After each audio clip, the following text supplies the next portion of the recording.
WD-40 was originally developed in 1953 by the Rocket Chemical Company to prevent rust and corrosion on aerospace components. Its name stands for Water Displacement 40th Formula, indicating it was the 40th attempt to create the right mixture. This product was a big success, and it can be found in everyday hardware stores all over the US.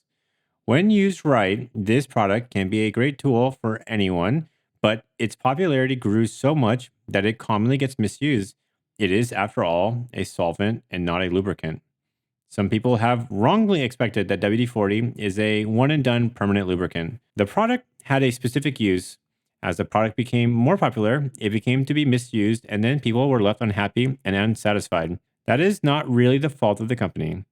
I thought this was an interesting analogy to set the table for our discussion on DCS. This has been a really rough year for DCS. It started with a major module release that came 2 years from the initial delivery date, a very public dispute between the largest module maker, Razbam, and ED, several modules released, some getting mixed review, and on top of this, some patches have come out that have really hit performance so badly that multiplayer was temporarily not possible for some people to play.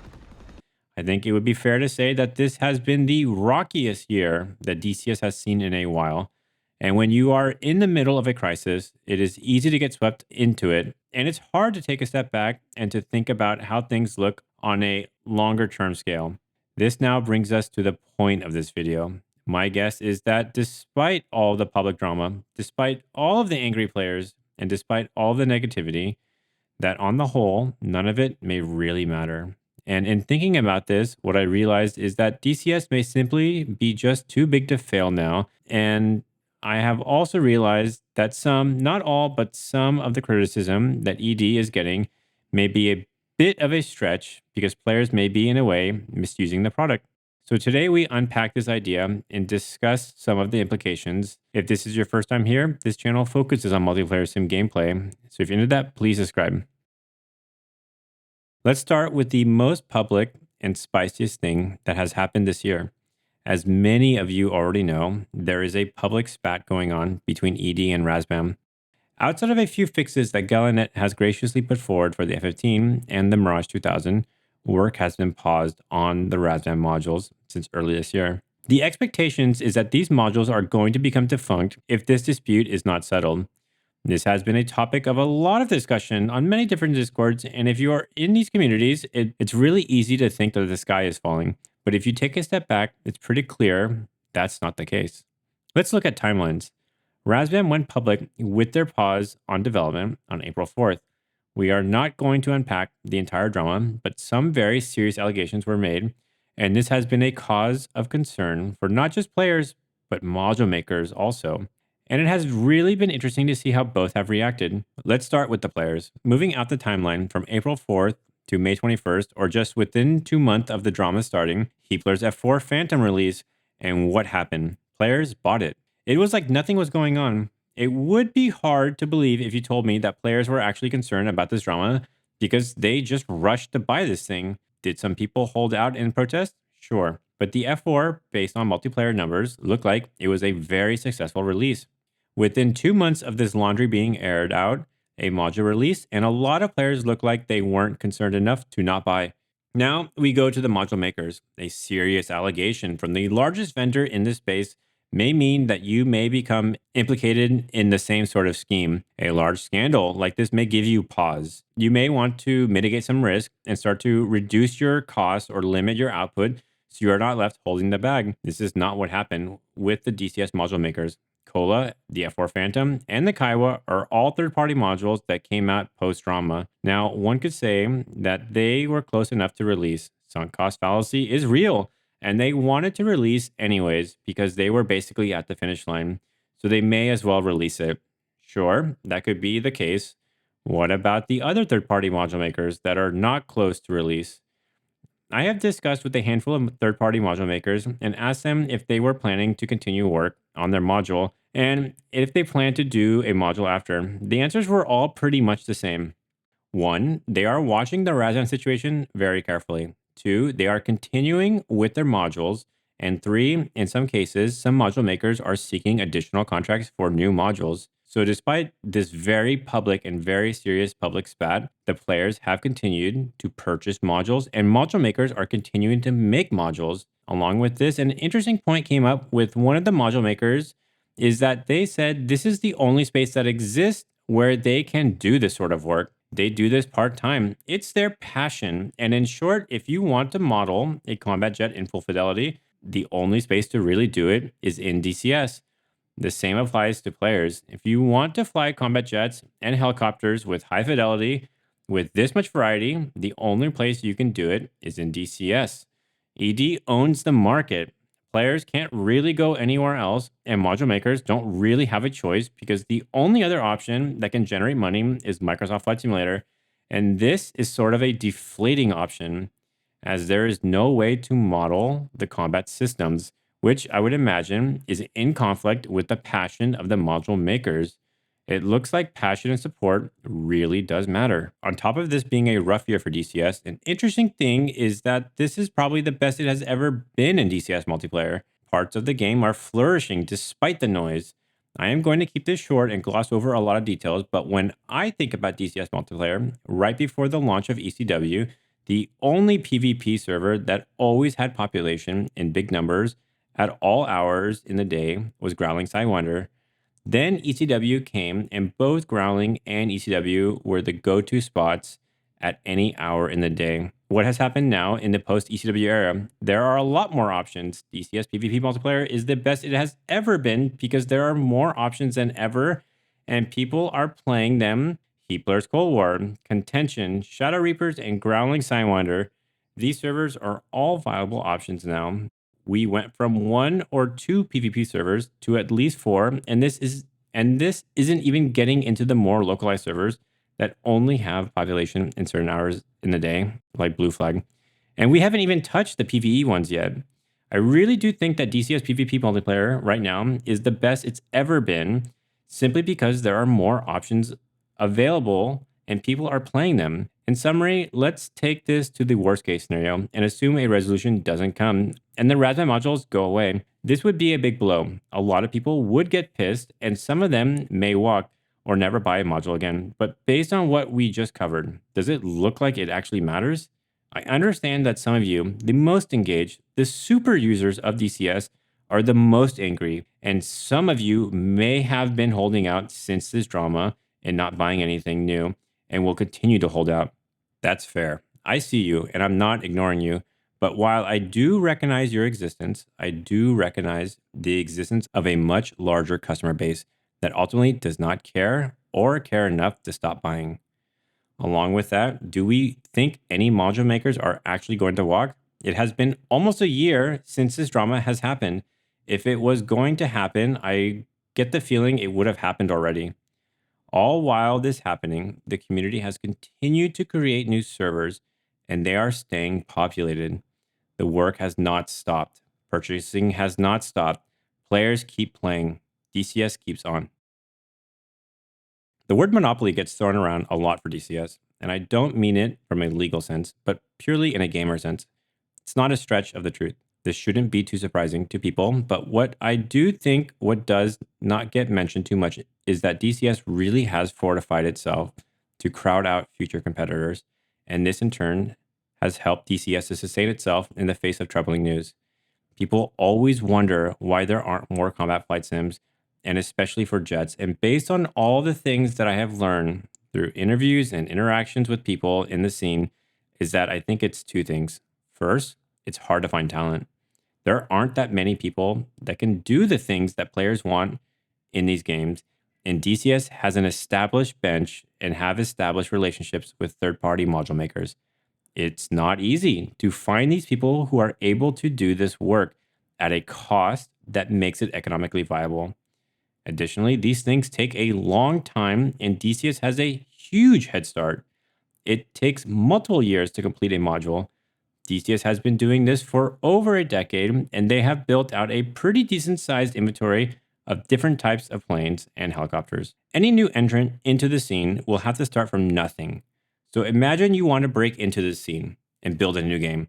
You have to fight over scarce talent. while a war rages between Ukraine and Russia. And this has put constraints on one of the most important talent pools for combat flight sim, so scarce talent, which has become even more constrained, starting from a dead stop and facing all upfront cost. All while the 900-pound gorilla, that is DCS, is there. That's a lot of risk. So what's the reward? Hard to say for sure, but there have been some numbers mentioned publicly. So assuming they are correct, I have come up with these estimates.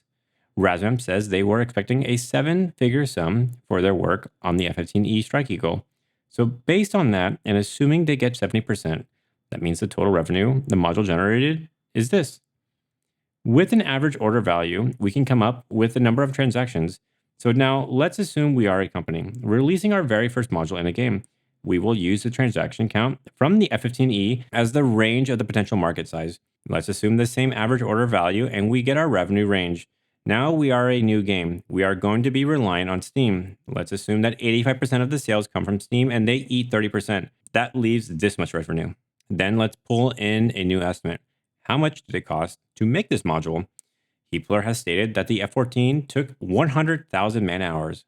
Let's assume a blended average cost of labor that is $25 per hour. That is $2.5 million, which leaves this much revenue.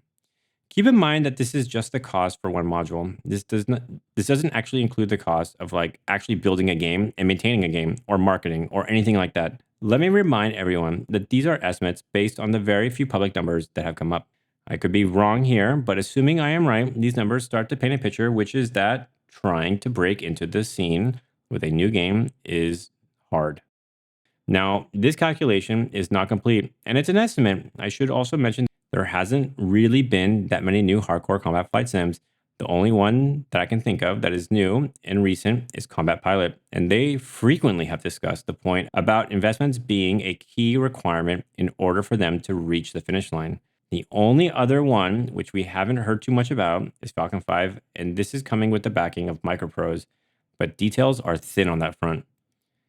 Along with this, there is a really interesting thing that I don't see get mentioned too much about DCS, and I do find it ironic. One theme that bubbled up when we interviewed the module makers is that a non-trivial amount of them work on their DCS modules in their free time. This is not their full-time gig. Now, the ironic part is that the game with the most fidelity is the game that is the most reliant on hobbyists. Compare this to IL-2. That game has less fidelity, but as far as I know, everyone who works on it are full-time professionals. DCS, to their credit, has been able to manage the ecosystem in a way where professional outfit and part-time outfits can coexist to produce for the game. This helps to expand the talent pool and helps to make it even harder for competitors to compete. One more thing about this part-time talent pool, I would probably go as far to say that this is also one of the reasons why work has kept humming along with the new modules. They are not all professional outfits with full-time staff and payroll that has to be paid out. This reduces the risk of working in DCS. If any sort of scandal should happen, these hobbyists are definitely more insulated than a full-blown company that is 100% dedicated to this. They don't have as many fixed costs, and this, in some cases, really is a passion project. So in short, it's not easy for a new game to appear. For the full fidelity jet space, there really isn't any competition. The choice is not if you want to play DCS or not. The question is, do you want to experience full fidelity helicopters at all? Do you want to experience full fidelity Russian planes at all? Full fidelity Cold War aircraft? Basically, do you want to even play in this niche? This is what players are actually facing because DCS is so dominant and singular in this space.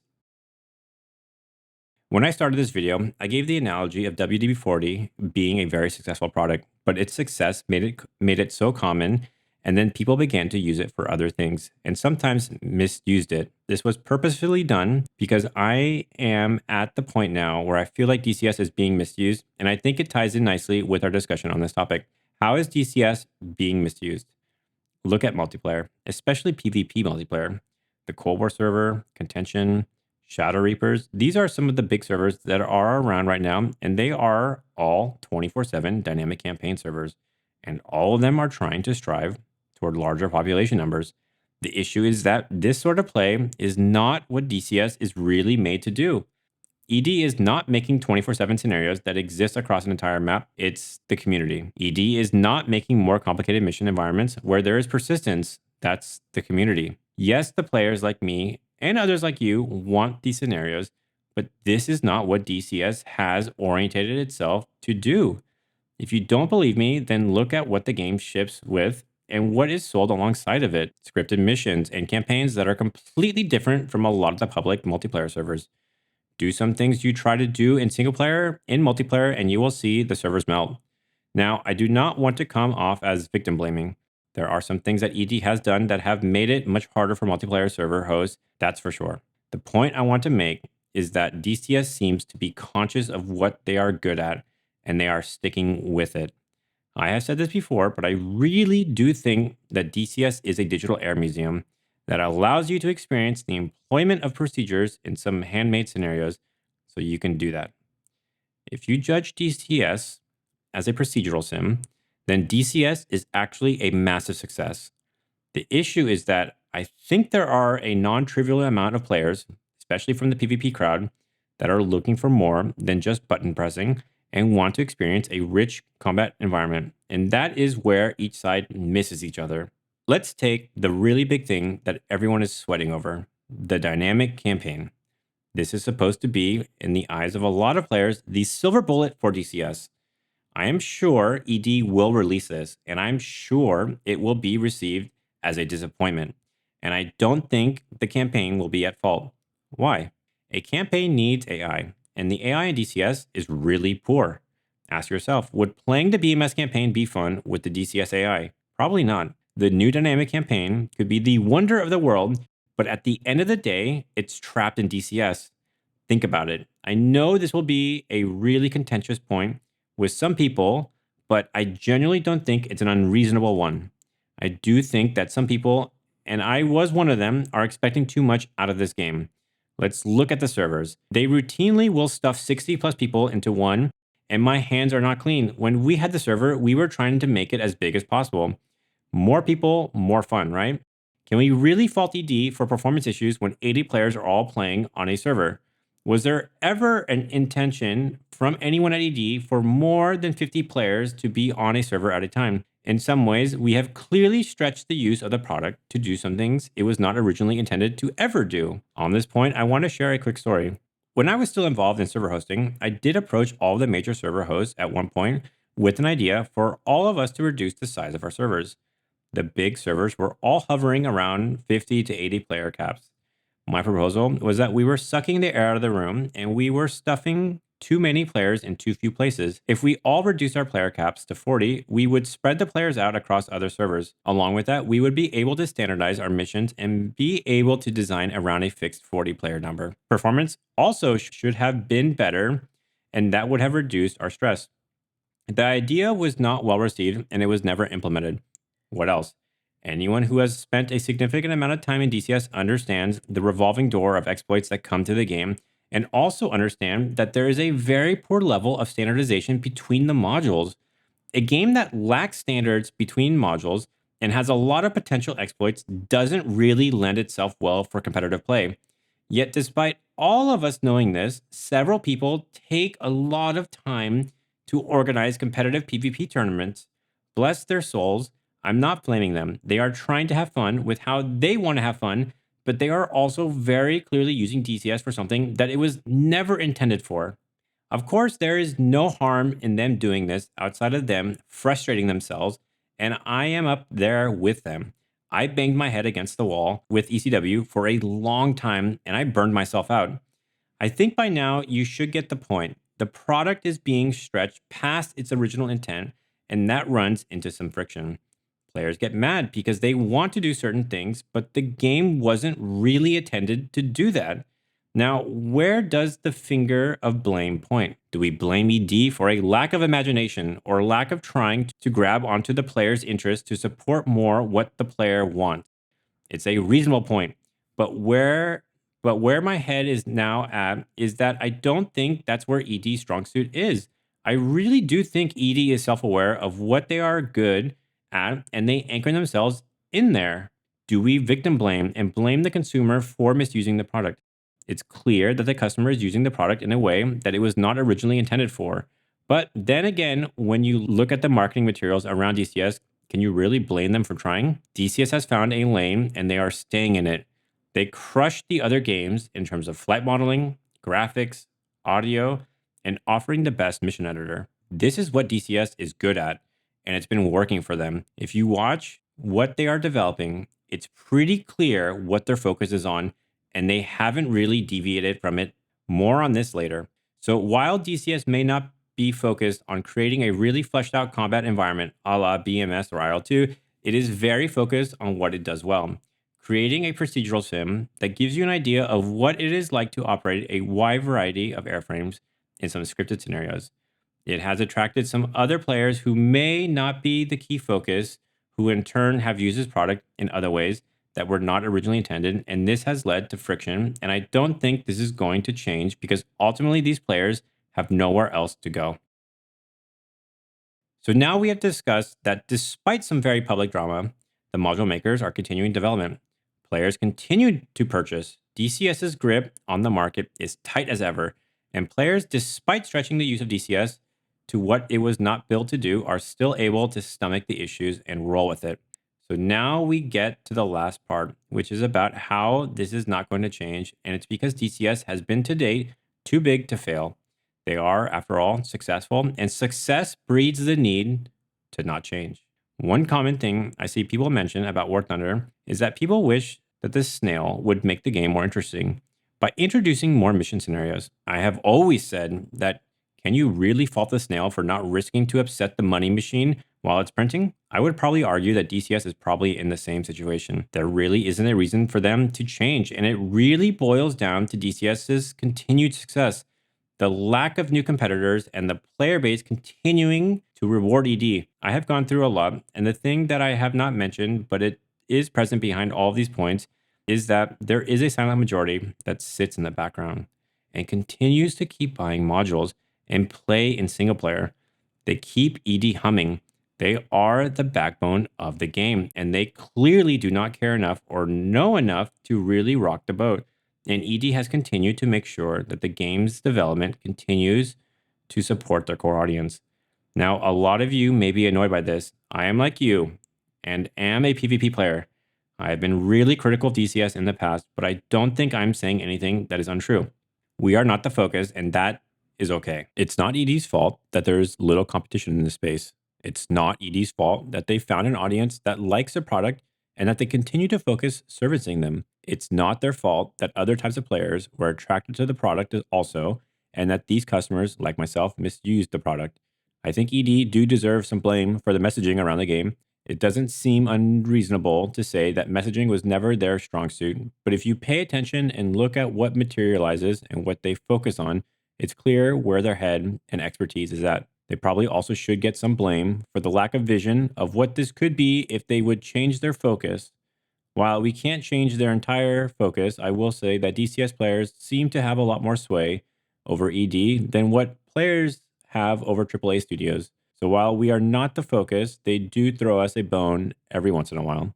Ultimately, can we really fault them for not pushing beyond their comfort zone? They very clearly know what they are doing with the fidelity modeling, and they also very clearly are staying away from the game part of the game development. It's not their strong suit, and I think they know that. Ultimately, if enough players had a bone to pick, it would force a movement, but the majority of the players seem content with buying new modules and playing in single player. So unless there's a big shift in player sentiment, we live with what we have. In short, I am of the thought that DCS is simply too big to fail. It has too much momentum, it has secured a critical mass of talent, and it's been able to demonstrate that it can weather some very large controversy and continue forward. Ultimately, the players don't care or don't care enough in numbers large enough to matter. There isn't a reason big enough for DCS to change. I want to remind everyone that this video is coming from someone who primarily plays multiplayer, who emphasizes games that strive toward a sustainable level of fidelity that can be standardized, all existing within an immersive experience that is cohesive. I'm very clearly not the core target audience for DCS. Yet, like you, I play it because there is nothing else that allows me to fly some of these airframes in these sort of multiplayer settings. Coming to this conclusion in spring or summer of last year has honestly really improved my relationship with the game, and a big reason why I've been mixing my time up between several different games. Ultimately, DCS is a game. It's not supposed to be the be all end all for combat flight simulators. It's one that deserves to exist in my rotating portfolio of sims. I think this conclusion is going to annoy a lot of people on both sides of the fence. The pro ED people are going to say that I'm being too harsh on DCS, or I am devaluing what DCS is or what it can be, which I think is unfair because I really do think I have been defending ED quite a bit in this video. One could argue they gaslight a bit in their messaging, and I didn't even get into that, but this video was longer than I wanted it to be. On the other side of the coin, the people that are mad at ED may be disappointed to hear that I'm saying that ED is going to continue to succeed, despite these player grievances. To that, I say that it does suck to know that your protest hasn't hit the critical mass to force a change. I also empathize with you to understand that we are not daddy's favorite. You have my condolences, but based on what I said, I do really think everything I said is true, and can you really fault me for saying it if I thought it so? It's an observation that I wanted to share, and I'm going to guess that you read the patch notes too. This point has been staring you in the face for a long time. It's hard to say who is right and who is wrong, so I wanted to make this video and to lay out this thought. I hope that this video made you think, and that you can reflect on it and share your thoughts below. What do you think? Is DCS too big to fail? And if so, why do you think that? It is an interesting question, and I had fun unpacking it. The only thing that I did leave out is that new games are coming. If more competition hits the scene and players gravitate toward it and the competition is felt, then the calculation changes. So this video may not last the test of time, but for now, as things as they are, I think this is where we are at. It would be really interesting to see how things could change with new competitors in the scene. If you found this video interesting, please subscribe, as it is the best way to help this channel. Thank you, and have a good one.